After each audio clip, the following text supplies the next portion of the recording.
नमस्कार, मी मोहिनी सोनार. आपण पाहताय TV9 मराठी. बुलेटिनमध्ये टॉप 9 बातम्यांचा आढावा घ्यायचा. सुरुवात करूयात विधिमंडळाच्या हिवाळी अधिवेशनासंदर्भातल्या टॉप 9 बातम्यांनी.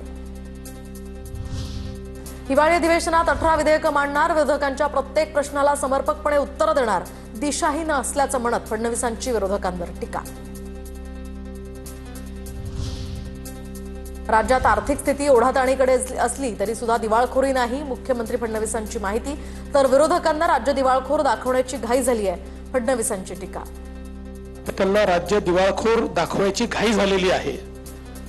पण मी त्यांना स्पष्टपणे सांगतो की राज्याची आर्थिक स्थिती ही जरी ओढताणीची असली तरी राज्य कुठेही दिवाळखोरीकडे चाललेलं नाही. विरोधी पक्षाचा निर्णय सभापती आणि अध्यक्षच घेऊ शकतात, मुख्यमंत्री फडणवीसांचं स्पष्टीकरण. तर विरोधी पक्षाला जनतेनं नाकारलंय, विरोधी पक्षनेता देण्या एवढं सुद्धा संख्याबळ नाही, विरोधी पक्षनेत्यांनी आत्मपरीक्षण करावं, उपमुख्यमंत्री एकनाथ शिंदेंचा टोला. लोकांच्या प्रश्न राहिले बाजूला, विरोधी पक्षनेता द्या, विरोधी पक्षनेता का देत नाही, विरोधी पक्षनेता का. मुख्यमंत्र्यांनी सांगितलं होतं की ते अधिकार अध्यक्ष आणि सभापतींचे आहेत, पण जनतेने त्यांना जे काही नाकारलं, झिडकारलं, विरोधी पक्षनेता बनणे एवढे पण संख्याबळ नाही दिलं. त्यांनी आत्मचिंतन, आत्मपरीक्षण केलं पाहिजे. तर दोन्ही सभागृहांना विरोधी पक्षनेते नाहीत, हे राज्याच्या इतिहासात पहिल्यांदाच घडतंय. भास्कर जाधवांची महायुतीवर टीका. तर पाशवी बहुमत असून सुद्धा सरकार घाबरत असल्याचा जाधवांचा निशाणा.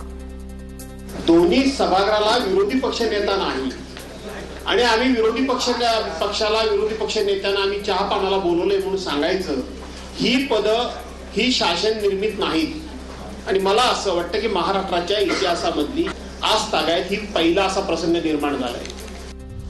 विरोधकांच्या पत्रावर पवारांच्या राष्ट्रवादीच्या नेत्यांची सहीच नाही. तर विरोधकांच्या बैठकीला माजी आमदार अनिल देशमुख सुद्धा उपस्थित होते. विरोधी पक्षनेते पदाचा प्रस्ताव प्राप्त, योग्य वेळी निर्णय होईल, विधान परिषदेचे सभापती राम शिंदे यांची माहिती. हिवाळी अधिवेशनात विरोधी पक्षनेता निवडला जाणार का, याकडे आता लक्ष.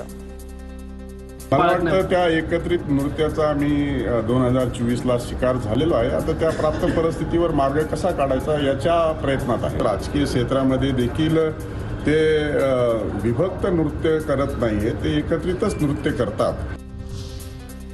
सरकारच्या चहापानावर विरोधकांचा बहिष्कार, ठाकरेंच्या शिवसेनेचे नेते भास्कर जाधवांची माहिती. तर 11 विधेयकांमुळे हिवाळी अधिवेशन यंदा गाजणार. अजित पवार चहापानाच्या कार्यक्रमाला अनुपस्थित, बहरीनला जय पवारांच्या लग्नामुळे चहापानाच्या कार्यक्रमाला त्यांची उपस्थिती नाही. तर उद्या सकाळी सभागृहाच्या कामकाजात ते सहभागी होणार. अजित पवारांशी फोनवर चर्चा झाल्याची मुख्यमंत्री फडणवीसांची माहिती. हिवाळी अधिवेशनासाठी विरोधी पक्षनेत्यांना बंगला न दिल्यामुळे वाद, बैठक आणि पत्रकार परिषदेसाठी बंगला न दिल्यास आम्ही रस्त्यावर सुद्धा प्रेस घेऊ, काँग्रेस नेते वडेट्टीवारांचा इशारा. तर लाडक्या बहिणींच्या सुरक्षिततेकडे सरकारचं दुर्लक्ष असल्याचाही आरोप. ठीक आहे, उद्या आम्ही रस्त्यावर प्रेस घेऊ, काय फरक पडणार नाही. शेवट लोकशाहीमध्ये 2 बाजू असतात. ती साधी बूज जर यांना नसेल तर ते दुर्दैव आहे. आता बघूयात निवडणुकांच्या रणधुमाळी संदर्भातल्या टॉप 9 बातम्या. नगरपालिकेसाठी अशोक चव्हाण यांची इच्छा नसल्यानं युती झाली नाही, शिंदे गटाचे आमदार बालाजी कल्याणकर यांचा आरोप. तर महापालिकेसाठी सुद्धा स्वबळावर निवडणूक लढवण्याचे संकेत शिंदेंच्या शिवसेनेचे आमदार यांनी दिलेत. पंढरपूरच्या नगर परिषदेच्या निकालावरून 2 नेत्यांचे दावे प्रतिदावे. तर नगराध्यक्ष निवडणुकीमध्ये ज्याचा पराभव, त्यानं मंगळवेढ्यात तोंड दाखवायचं नाही, भगीरथ भालकेंचं भाजपचे माजी आमदार प्रशांत परिचारक यांना आव्हान. तर पंढरपूरमध्ये भाजपचा नगराध्यक्ष होणार ही काळ्या दगडावरची रेग आहे, परिचारक यांचं वक्तव्य. यापुढे निवडणूक नको, जाहीर लिलाव काढून महापौर, अध्यक्ष, नगरसेवकपदी नियुक्ती करा, शिवसेना शिंदे पक्षाच्या पदाधिकाऱ्यांची मुख्यमंत्र्यांकडे निवेदनाद्वारे अजब मागणी. आष्टा नगरपालिकेतील शिवसेना शिंदे गटाचे उमेदवार आणि वाळवा तालुका संघटक वीर कुदळे यांच्या मागणीने खळबळ. तर निवडणुकीतील पैसे वाटपावरून सरकारला घरचा आहे. पुण्यातल्या अजित पवार गटाचे जिल्हाध्यक्ष प्रदीप गारटकरांनी घेतली मुरलीधर मोहोळ यांची भेट. तर राष्ट्रवादी जिल्हाध्यक्ष पदाचा दिला राजीनामा. सातारा जिल्ह्यातील आगामी निवडणुका शरद पवार गट तुतारी वाजवणारा माणूस या चिन्हावरच लढणार. शरद पवार गटाचे नवे जिल्हाध्यक्ष बाळासाहेब पाटलांकडून स्पष्ट. तर जे लोक संघटनेमध्ये कार्यरत आहेत त्यांना प्रथम प्राधान्य दिले जाणार, पाटलांकडून स्पष्ट. इचलकरंजी महानगरपालिका निवडणुकांच्या पार्श्वभूमीवर भाजपची मोर्चेबांधणी तर आवाडे गट आणि हाळवणकर गट अशी गटबाजी विसरून एकदिलानं काम करण्याचं चंद्रकांत पाटलांचं आवाहन. ही निवडणूक महायुती राखूनच लढवण्याच्या तयारीत असल्याचं वक्तव्य.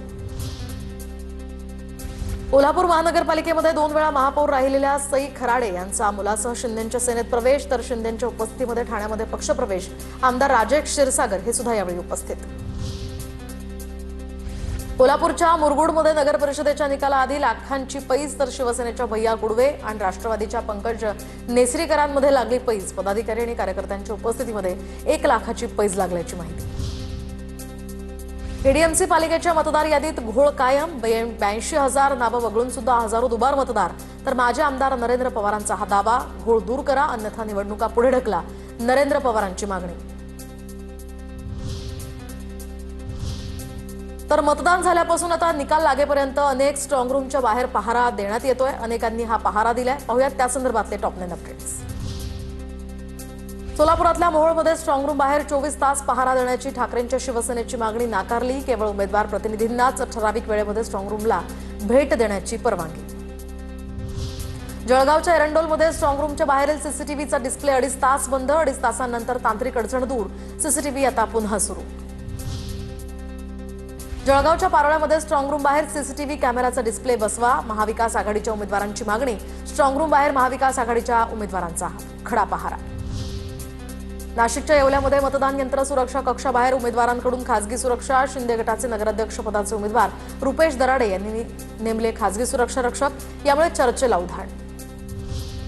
नांदेडमधील लोहा शहरात स्ट्रॉंग रूमला कडेकोट बंदोबस्त. सीसीटीव्ही डिटेक्टर मशीन, शस्त्रधारी पोलीस, एसआरपीएफची 1 तुकडी, त्यासोबतच पोलीस बंदोबस्त. परभणीमध्ये अजित पवारांच्या राष्ट्रवादीच्या उमेदवारांसह प्रतिनिधींचा स्ट्रॉंग रूम बाहेर 24 तास पहारा. कुणावर विश्वास नसल्यामुळे आम्ही पहारा देत आहोत, कार्यकर्त्यांची प्रतिक्रिया. छत्रपती संभाजीनगरमधील खुलताबाद स्ट्रॉंग रूम बाहेर पोलिसांचा बंदोबस्त. सिल्लोडमधले भाजपचे कार्यकर्ते पहारा देत असल्याचाही व्हिडिओ समोर. भोकरदनच्या स्ट्रॉंग रूम शेजारी पोलिसांप्रमाणेच राष्ट्रवादी शरद पवार पक्षाच्या पदाधिकाऱ्यांचा सुद्धा चोख पहारा. स्ट्रॉंग रूमला एसआरपीएफ, स्थानिक पोलीस आणि मुख्यालय पोलीस अशा 3 स्तरांमध्ये सुरक्षा. सीसीटीव्ही कॅमेऱ्यांची ही करडी नजर.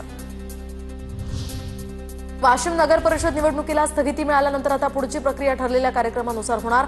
10 डिसेंबरला दुपारी 3 वाजेपर्यंत उमेदवारांना अर्ज मागे घेता येणार तर 11 डिसेंबरला चिन्हाचं वाटप होणार.